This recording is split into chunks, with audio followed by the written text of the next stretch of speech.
people even use, oh, that means the World War III has begun. Even that somebody brought up, and because who could ever imagine somebody coming and hitting the World Trade Center? Somebody had told me one time, Ram, you always go above and beyond your duty or obligation. That became the definition. So that is that I find that it's now up to me that in the time of crisis, should I go down or should I lift myself much, much higher? I take it like an opportunity. Hi everyone, Om Shanti. Welcome to Where East Meets West. I'm your host, Sister Jenna. It's a special collaboration between Epilogue and America Meditating Radio. As you know, it's very important for me to bridge divides, but can you imagine if the East and the West come together, the amazing magic that would take place? My special guest in studio today is someone that I've known for a very long time, and I can't tell you how much joy it gives me to be having this conversation with him on Where East Meets West. Ram Prakash Singal is someone that's known me since I was in my 20s, and he's been a member of the Brahma Kumaris for many, many years, for about 47 years. But he's also an engineer, but guess what? A survivor of 9/11. Stay tuned because we're going to be having a real heart-to-heart conversation about not only how he survived 9/11, but about his spiritual wealth and how he has become the man that he is today. So just a little bit in terms of his bio, he's been doing his spiritual practice for over 47 years, an engineer for at least 30-something years, and is stationed in New York City. He has launched an amazing world project called 7 Billion Acts of Good, which he will talk to us about today. And he's just a man of great heart. So let us give a warm welcome to Ram Prakash Singal to Where East Meets West. Welcome, Ram. Ram Prakash, it's so good to have you in the studio today. Oh, thank you for having me, Sister Jenna. Your journey is fascinating because you came over from India how many years now? It's like around 44 years. 44 years. And you're only 25. When I came. When I came. So when you came, what was going on in your life? Tell us.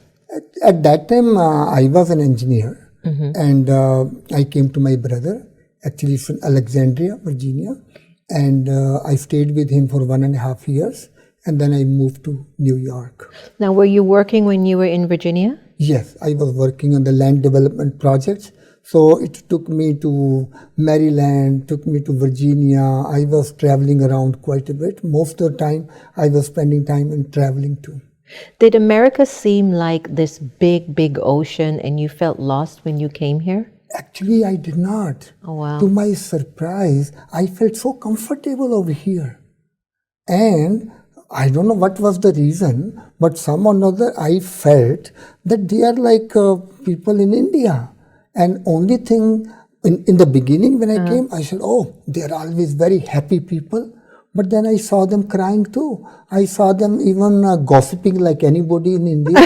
And then I said, oh, they do everything, but we do. Only difference is we do in Hindi, they do in English. I love that. So when you went to New York, did you start working? Were you studying? Actually, I was working over here, same company. They had project in New Jersey. And then they said, Ram, you want to go over there? And I jumped with joy. I said, because we have a center over there. And I started right away working over there. So the center, are you talking about your spiritual tradition? Yes. Could you tell us a little bit about your spiritual path? I came in contact with Brahma Kumaris as soon as I finished my civil engineering degree. And they came in our house and I saw their practical life. I see somewhere that authentic joy on their faces. Yeah. That they're eating simple food, wearing simple, but they are talking so eloquently, nicely, and I could see the natural joy, and I thought they must be getting something, and I got interested in them. I felt the same way too. When my parents got involved with the Brahma Kumaris, I saw how much they changed because they were so different, and I remembered observing their transformation. That became my message, or like my teachings. Yeah. And actually, I was worried that if I come from India, I will get lost here in America. My spiritual life will go down the drain. But it was other way around. I became much, much more stronger in my spirituality, which I never imagined. Because somewhere I felt America needs me. I have come here not to take anything, but to give. I mean, even in the early days, it's not that I was very rich person or anything. Nothing. I came with $100 in my pocket. Wow. But somehow or another I felt that I am here to share what I have. That's why whenever I hear immigrants talk bad about America or England or anywhere else they are when they're outside of their country, I don't know why I feel a little bit agitated. Like I feel like, then go back to your country. If this country is so bad for you, then why are you here? But the fact that you shared that you came to share, to give, to offer, then this is what has made this particular country, America, so great. It's because of individuals like you. Yeah, in fact, I could say that, yes, I studied over there in India, everything. But if I say my life was made, whatever I am, it's only because of America. Because of that. So tell me a little bit about your day-to-day routine as a meditator and as a yogi. Say, I get up very early. How early? I don't want anybody else to do it, but I get up like 3 o'clock, Okay. 3:30 or 4, by 4 o'clock, and 4 to 5 we do meditation. But then I find my next, we do the meditation class around 7 o'clock. Those 2.5 hours is very productive. I get so many things done rather than going back to sleep. I become very active, and for many, many years I have done all the solutions, new ideas, whatever you want to do, those are the moments I utilize. They say some of the most successful people get up between 4, like they usually get up at 4:30 in the morning, and between 4 and 8 is their most productive time. Right. Yeah, most successful people. So you work as an engineer, or you have worked as an engineer at Port Authority for many, many years. That's correct. And America and the world witnessed the crumbling of the World Trade Center buildings as a result of the terrorist attack on 9/11. You were in one of those buildings. Can you tell us a little bit about that day? Yeah, I was in the North Tower that was hit first. And when it hit, my first reaction was, it's an earthquake. I even yelled people, oh, go down the tables or under the doors. But then building shook few times, this way, that way, then it came to stand still. Then we thought it cannot be earthquake, because it goes for a long time of oscillation. Then we thought maybe a small plane hit it. We could not ever imagine that the buildings will come down, and so that was beyond our imagination at that time. Did you ever feel like that morning when you woke up in your meditation, did you get a premonition? Did you sense that something would have changed or something was going to happen? Actually, I did not think that way, but I remember that morning that I was very quiet internally. I cannot pinpoint what that was, but I was kind of a little bit Detached? beyond or detached from, for whatever reason. And actually, what had happened, either same morning or morning before, there was a very feeble earthquake in New York. I felt when during meditation that the ground was shaking a little bit, but I didn't pay attention. Then they said it was like a 3.5 or something earthquake had come. And so my thought was, maybe that was the, they say that morning. Before the big one comes, the smaller one show up. That was my thought. But other than that, I felt very at peace. Many ways. Well, but does your morning meditations usually give you that peace, or was this one a little bit unique? Oh, World Trade Center event. I mean, I cannot compare with anything. Yeah. Some or another, it was a time of crisis, but it became, I had profoundly positive experience of the World Trade Center. So tell us a little bit about that day. You're in your office, you feel the shake of the building, your co-workers are with you. What's the atmosphere like that day inside? Actually, people started to panic. What had happened in 1993 also, there was a bomb explosion in the basement, and because some people got stuck on the stairs whilst coming down for many, many years. On that day, I had left about 10 minutes before this thing happened. Just 10 minutes. But this time, I was going out of the office because I was working on the projects in George Washington Bridge, and I was going for the meeting. And then I came from the door because I had to write email to somebody. And whilst I'm doing it, bam. Wow. So that's where I find somewhere there is a connection that even because I had to experience that. It's amazing. It's so hard to find the words for anything like this. Yeah. So as you were leaving the office and coming down the steps, was there a lot of panicking or was it quiet? In the beginning, it was more of a frustration. Oh, not again, not again. We don't want to work over here anymore. Those kind of things. So more of a, kind of resignation, or we have to do evacuation again. But when we heard second plane hit the second building, we did not see it, but we heard, that is when people something is wrong. Something is definitely Actually, wrong. people even use, that means the World War III has begun. Even that somebody brought up, and because who could ever imagine somebody coming and hitting the World Trade Center? That's like something in the James Bond movie. Yeah, like that, and but only when other towers started to collapse, then our tower was shaking so badly. Plaster is falling, floor is shaking, pipelines are rattling with each other. Emergency siren, 1.5 hours we were listening to that siren. And the flickering of an emergency light, that is when people start to really panic. So where were the firefighters in that time? Were you going down the steps? Actually, yeah, when we went further down, and I remember I saw the firefighters going up, and the big gear, they're like 100 pounds or something, going upstairs. I still remember because I had some connection with the firefighters, even LaGuardia Airport. I was in the emergency response team. So I used to go to the fire marshal and other thing. So I had that kind of feelings for them. I could not say anything, but what I will do with love, I will tap on their shoulder. I said, thank you so much. That much I remember.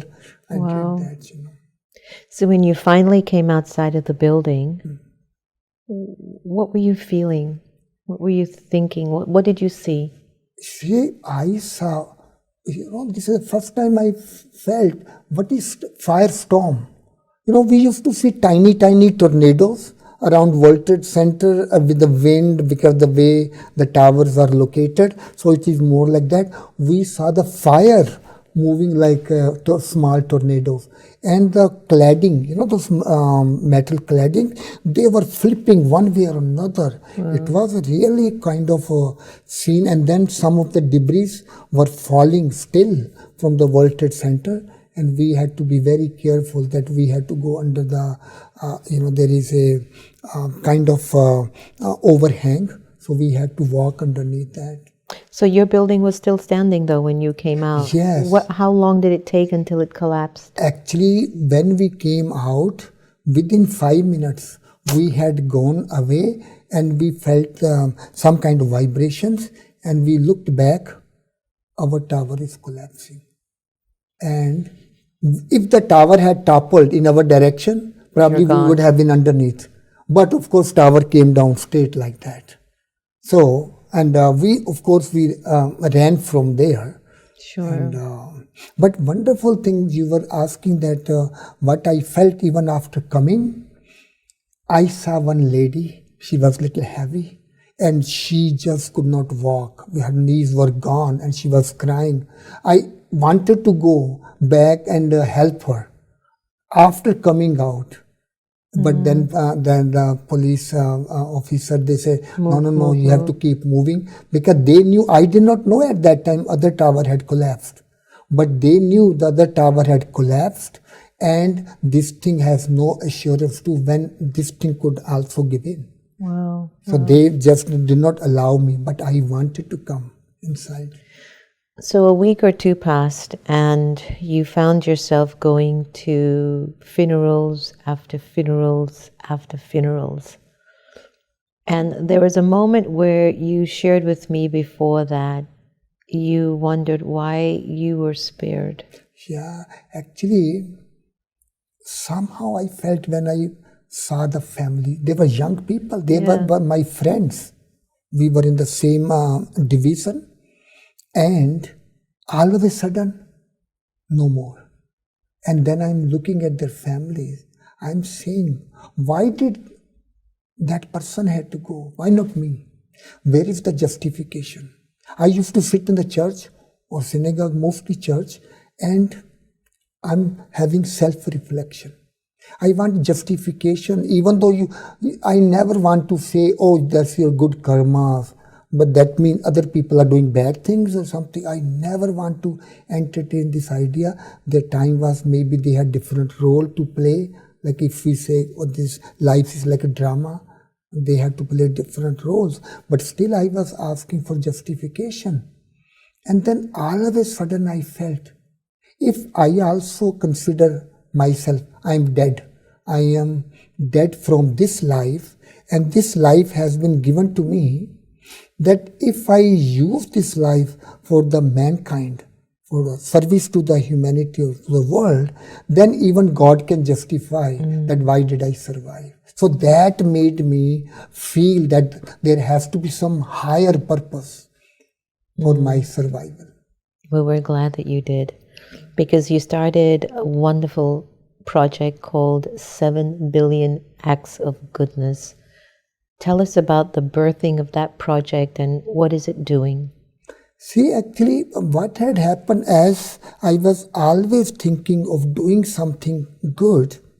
And then the question always is, what big you can do? So it was a Time magazine cover story, happiness is contagious. And they showed that they did research for 5,000 people for 20 years, and their findings were, when one person becomes happy, automatically few people become happy around them. Then those 5-6 people, they make 25-30 people happy. 25-30 makes 150 people happy. Just one person's happiness. They gave the example of a pool table. One happy ball hit all the sad balls, all the balls become happy. Domino effect. So I started to think that where the happiness comes from. And I had seen in my life, happiness does not come from position or money. It comes from when you are able to do something good for other people.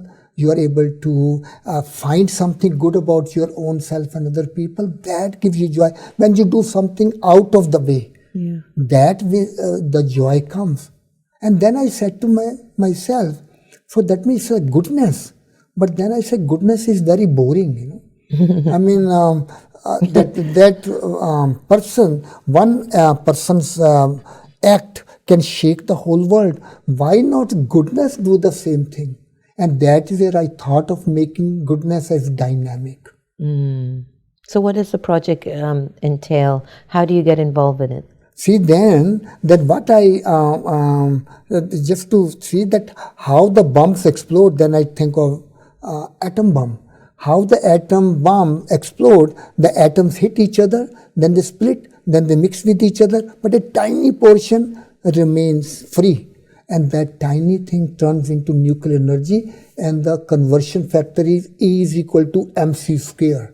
That means it becomes millions times bigger, and the chain reaction, ultimately when a critical mass is reached, then there is explosion. I say, is it possible? They do the explosion of all the, destructive explosion. Can we make it explosion of goodness and happiness in the world? I was very happy. I was jumping, thinking whether that is a possibility. Can that be possible? But when they think of the exponential impact and the domino effect, maybe that is a possibility. And then the question was, what is the critical mass? Then we thought there are 7 billion people at that time. And if collectively we can perform 7 billion good acts, maybe that will be the critical mass to start the chain reaction. So this is how I said. And then people say, but what is act of goodness?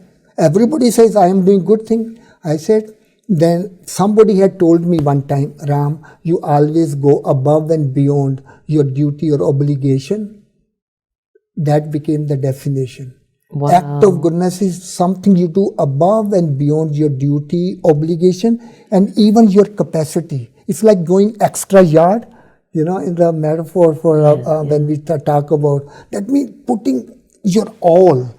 That is an act of goodness. Isn't it amazing how an act of evil birthed an act of good? Yeah. See? And that is, like you say, this is how we say they meet at the same point. Yeah. I find so many times, like fear meets the courage. Crisis meets the opportunities. Uncertainty meets the faith. So that is that I find that it's now up to me that in the time of crisis, should I go down or should I lift myself much, much bigger? I take it like an opportunity. Well, it was an opportunity. So how can individuals get involved with 7 billion acts of goodness? See, I find you can start with your own self, being nice to your own self. How do you do that? Like, supposing you made a mistake. Now, one thing I have learned, everything moves in one direction. Time, situation. Supposing I go to even children's class and I talk to them. Supposing you broke a glass. Can you bring it back?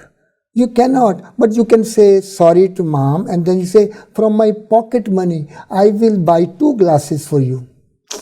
And supposing I don't have the money, you can tell your mom, I will work for you 2 hours. Whatever you want me to do, I will do it for you, and that will be compensation of my breaking the glass. So rather than feeling guilt, if you can pat on your shoulder, okay, I'm sorry, I won't do it again, but I will make up for it.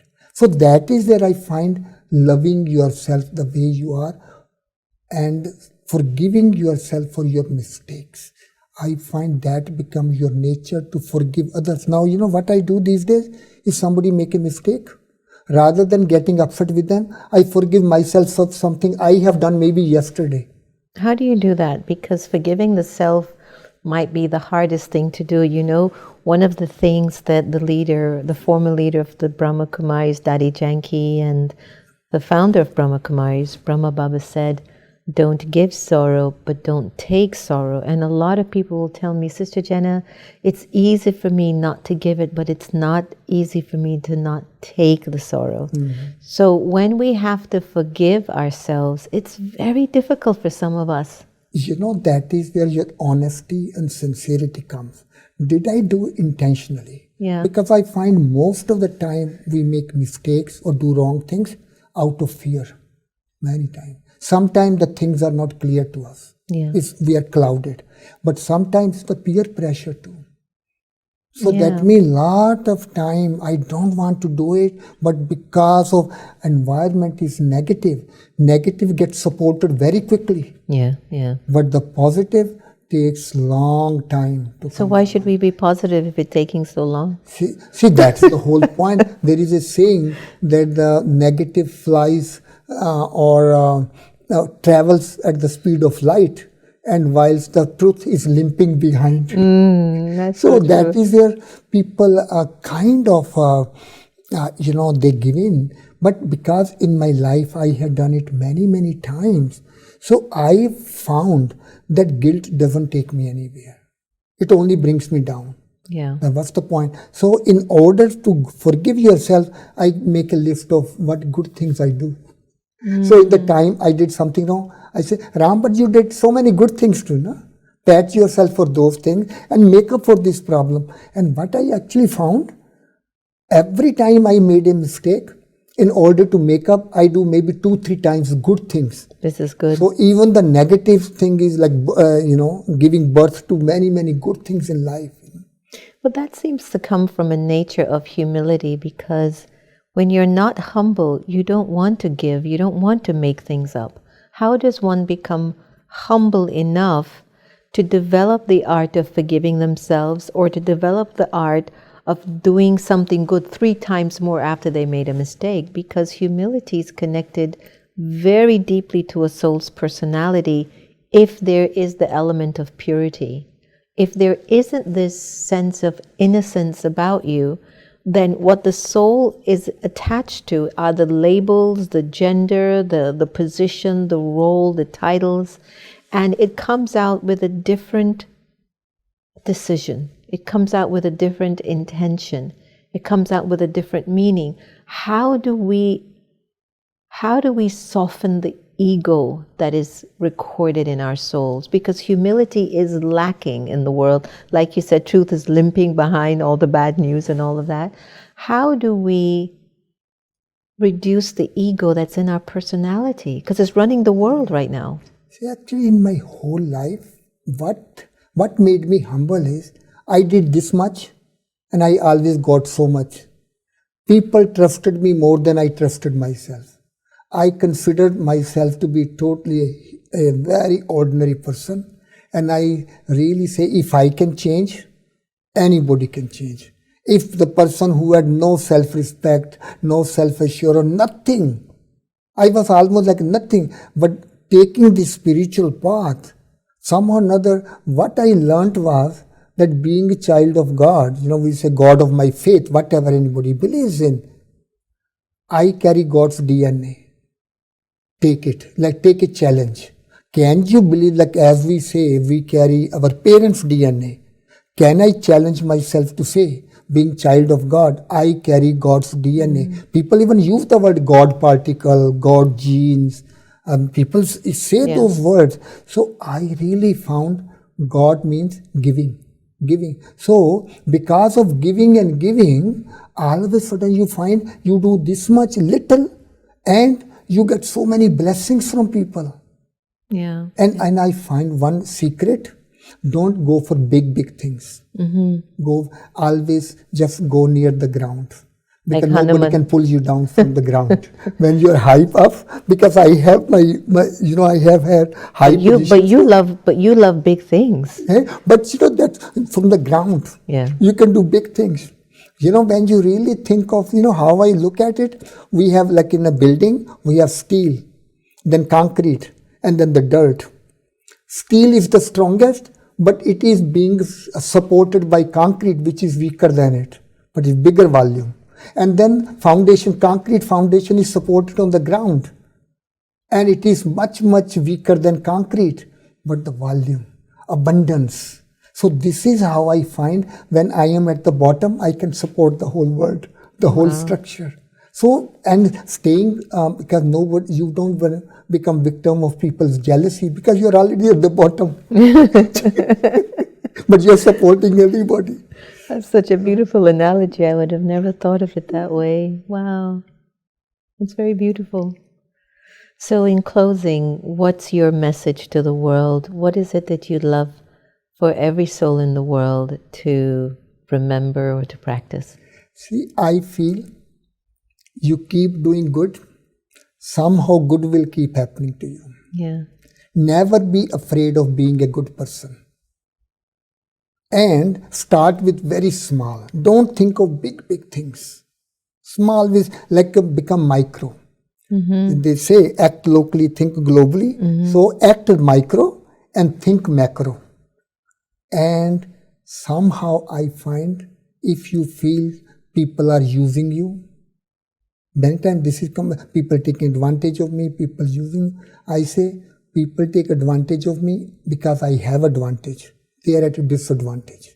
And if people are using me, that means I am useful. So otherwise I will become useless. Do I want to become useless? Or I rather become useful, and so that people can keep using me. As people use me, I keep on becoming valuable. Beautiful. Ram Prakash, thank you so much.